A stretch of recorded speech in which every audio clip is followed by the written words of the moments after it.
risk to themselves. What is your evidence for any of those claims?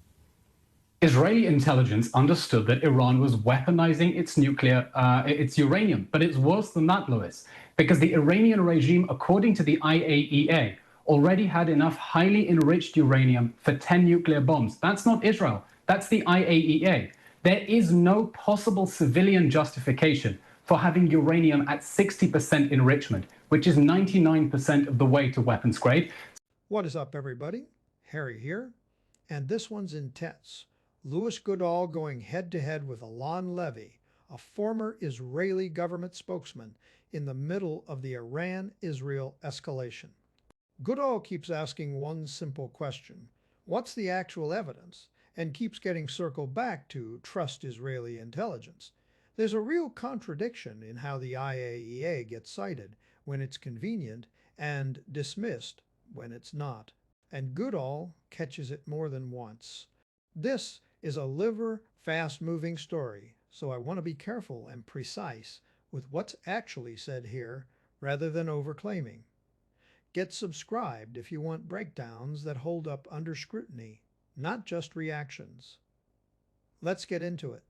Now to Alon Levy, former Israeli government spokesperson, joining us live from Tel Aviv on the show this morning. Alon Levy, thanks so much for joining us this morning. Let's not pay too much attention to the lectures the Iranian foreign minister gives about the UN Charter and about international law. We know that the Iranians are not too fond of keeping it themselves, but perhaps we should listen to what the UN Secretary General has had to say this morning when he said, Antonio Guterres, that this is a dangerous escalation in a region already on the edge and a direct threat to international peace and security. Why is he wrong? I think you should say thank you to the United States and Israel for saving the world from the specter of an Iranian nuclear bomb.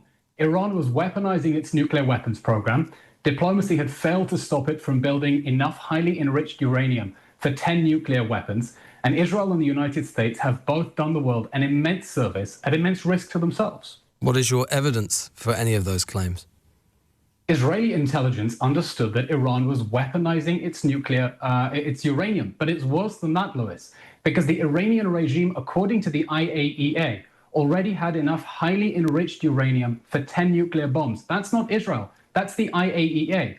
There is no possible civilian justification for having uranium at 60% enrichment, which is 99% of the way to weapons grade. Certainly none for having it inside an IRGC base buried deep under a mountain. When the Iranian regime has an open policy of death to Israel and is building the weapons to bring death to Israel, Israel has stepped in to remove that existential threat.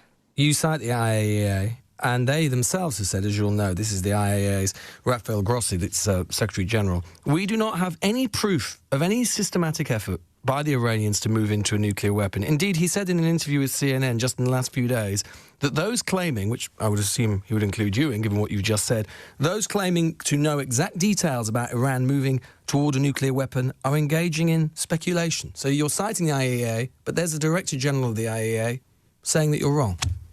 Lewis, Iran has been blocking IAEA inspections. Even if Iran had a nuclear weapon with Acme written on it, like in the cartoons we used to watch as kids, the IAEA would miss it. But a little bit of humility you just here, cited okay? the IAEA. The Syrian regime, Lewis, the IAEA knows that Iran has 400 kilos of highly enriched uranium. The IAEA correct when they agree with you, but not when they don't. The IAEA does not have the ability to penetrate the Iranian regime in the way that Israeli intelligence Then why are you citing them when they support Lewis, what you agree with?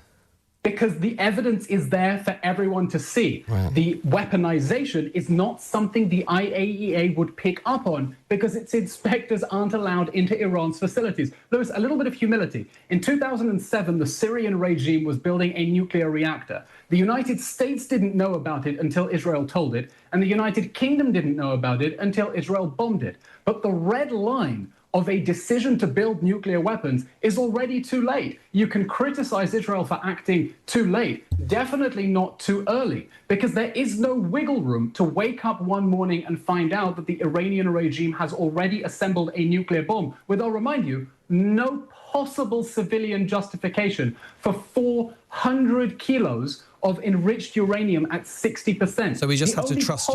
We just have to trust your government. Is military. We just have to trust your government. Lewis, the only possible reason to have 400 kilos of highly enriched uranium is because it's a nuclear weapons Do you understand? program. The only possible reason to dig a nuclear facility under a mountain inside a revolutionary But the guard US base itself is because said, it's a nuclear weapons Tulsi program. Gabbard, as you know, itself said, no one may doubt that the Iranians may have nefarious intentions. But the big question here is as to how imminent it was that they may obtain a nuclear weapon. And as you yourself know, Tulsi Gabbard herself had said that there was no prospect of that happening imminently. So ultimately, you started your answer to my question by saying Israeli intelligence thinks this. You're asking us to believe your government and what it says. Do you understand why many people in the UK and around the world, given the Israeli government actions since what has happened with Gaza in particular, have trouble to credit that idea? Lewis, the Iranian regime has a nuclear weapons program because it has enriched uranium to a level that can only be justified for nuclear weapons. Those claiming to know exact details about Iran moving toward a nuclear weapon are engaging in speculation. That is what the director of the IAEA has said. Because Israel has no room for wriggle room. The Iranian so we have to trust you. regime is openly sworn to Israel's destruction. During the negotiations, the Iranian regime leader was tweeting that Israel must be destroyed while enriching uranium, that the only possible thing you can do with it is nuclear weapons. We don't have the luxury to wait to find out that tomorrow at 2 o'clock in the afternoon, they're going to have a nuclear weapon. Israel is operating here at the last possible minute because the Iranian regime was enriching uranium to a level that could only be used for nuclear weapons. And I think the United Kingdom, whose approach to diplomacy has failed, should show a little bit of humility and thank its ally in the Middle East for eliminating the threat of Iranian nuclear weapons. Do you understand that that's rather awkward, given that if your Prime Minister arrived in this country, we would be actually duty-bound to arrest him, and indeed the British government has imposed sanctions on 2 of the most senior members of your government for their actions and words with regards to Gaza? Can you understand that therefore many people listening to you saying we should accept what Benjamin Netanyahu and his government says rather struggle with that notion? Lewis, can you understand that the United Kingdom has rendered itself diplomatically irrelevant in the entire Iranian nuclear talks?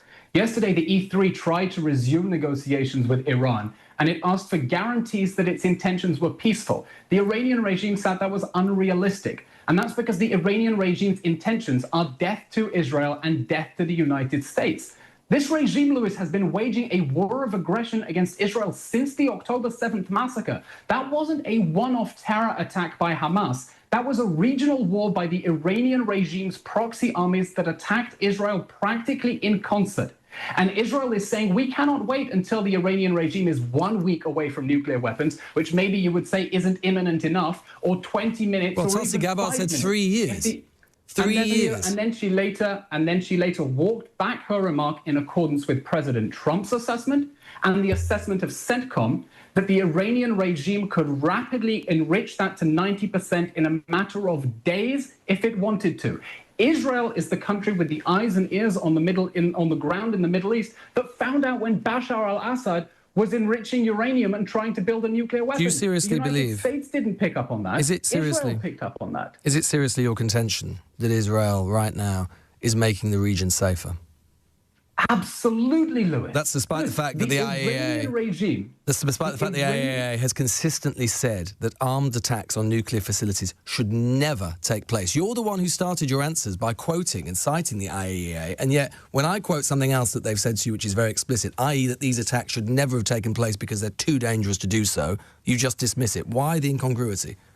Lewis, the only thing more dangerous than an attack on Iranian nuclear facility is an Iranian regime getting nuclear weapons. Diplomacy had already failed. The Iranians were using diplomacy as a cover to race towards nuclear weapons. The IAEA wasn't going to stop them. Its inspectors weren't even allowed to visit the Iranian regime's facilities. Israel has now, with its back against the wall, taken action to defang a regime that has sown chaos and violence and instability across the Middle East. And the fact that Syria and Lebanon now have a chance to break free from Iran's stranglehold and build new futures as sovereign states is thanks to Israel destroying the Iranian regime's proxy armies in the region, because the regional war that they launched on October 7th has backfired spectacularly in their faces, and this is the beginning of the end of that sorry chapter. Do you understand why many people may be sceptical of your Prime Minister's claims about an imminent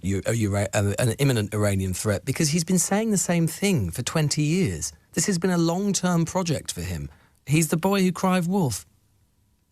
Lewis, do you need a reminder of the number of times Israel has reportedly eliminated Iranian nuclear scientists?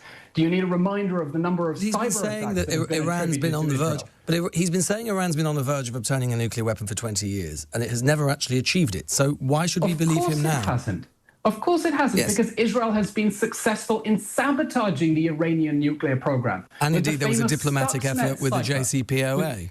With the famous Stuxnet effort, and with the assassinations of Iranian nuclear scientists. The Iranian regime, as it is, Lewis, 60% highly enriched uranium is 99% of the way there to weaponized uranium. American intelligence said a year ago that the Iranian regime could weaponize that at multiple facilities in a matter of days at a time of its choosing. And the IAEA has run out of diplomatic language to express concern about the nuclear weapons program the Iranian regime has been running inside IRGC bases deep underneath mountains. Well, if Iran turns around and says, I'll tell you what, Israel, we'll give up on our nuclear program when you give up the nuclear weapons that everybody knows you possess, would Israel agree to that? I don't think the Iranian regime is in any position to be making demands right now. The Iranian regime had a demand. That demand was death to Israel and death to America. But can you understand from their point of view? Have said no. But can you understand from their point of view? You consider Iran having nuclear weapons to be a profound threat to Israel, which of course it is. Do you understand that the Iranian psychological response would be exactly the same? That they think Israel having nuclear weapons is a profound threat to them, and so on this goes. Lewis, Israel and Iran had peace until 1979.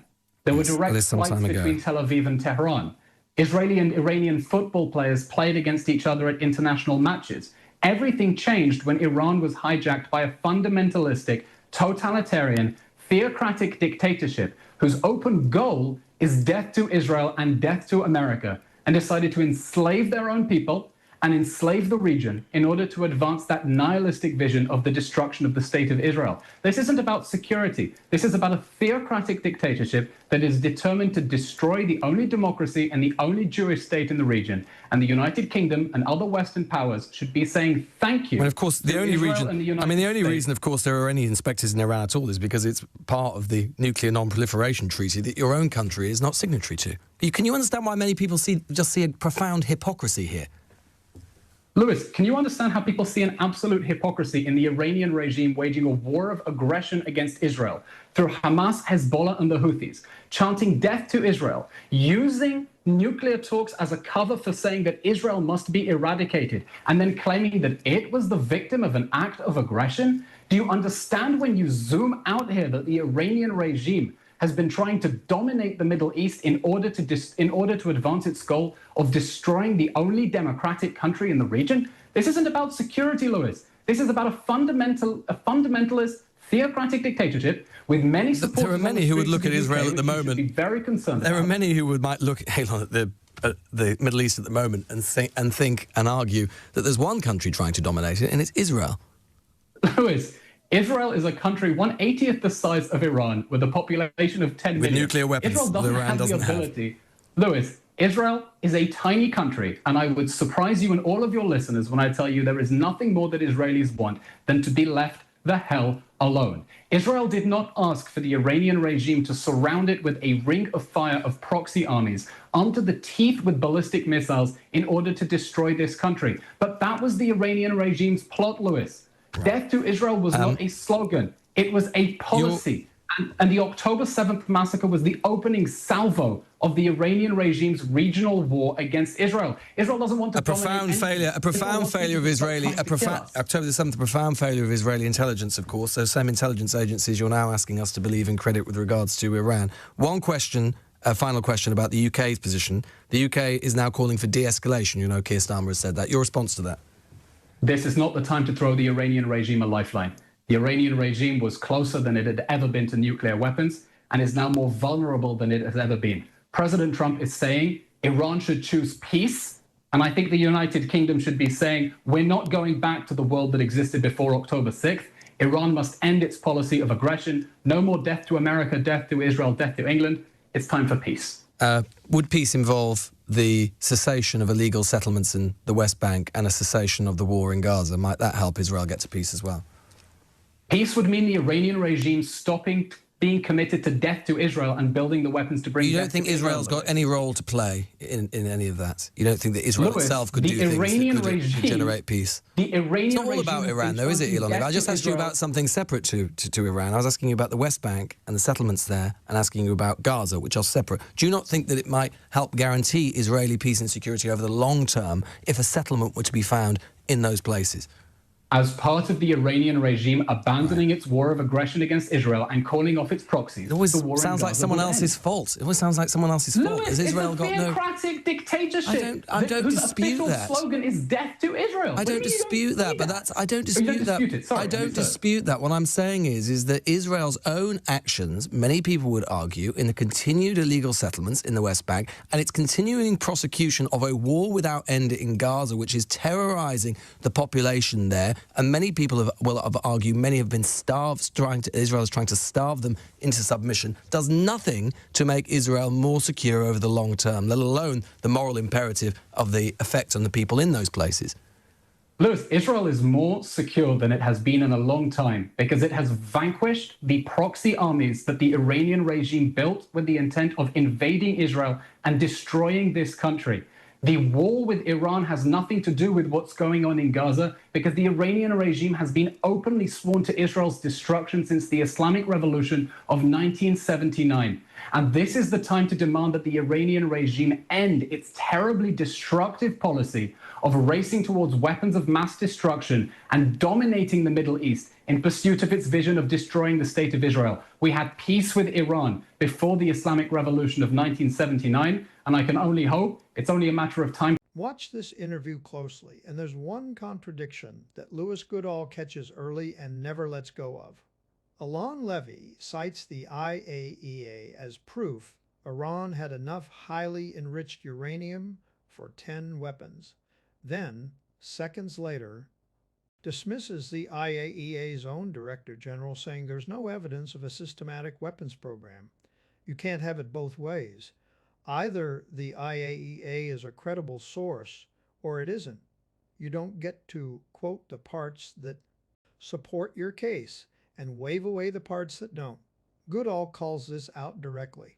And Levy's answer amounts to the IAEA just can't see what Israeli intelligence can see, which conveniently means the agency is trustworthy exactly when it agrees with him and blind exactly when it doesn't.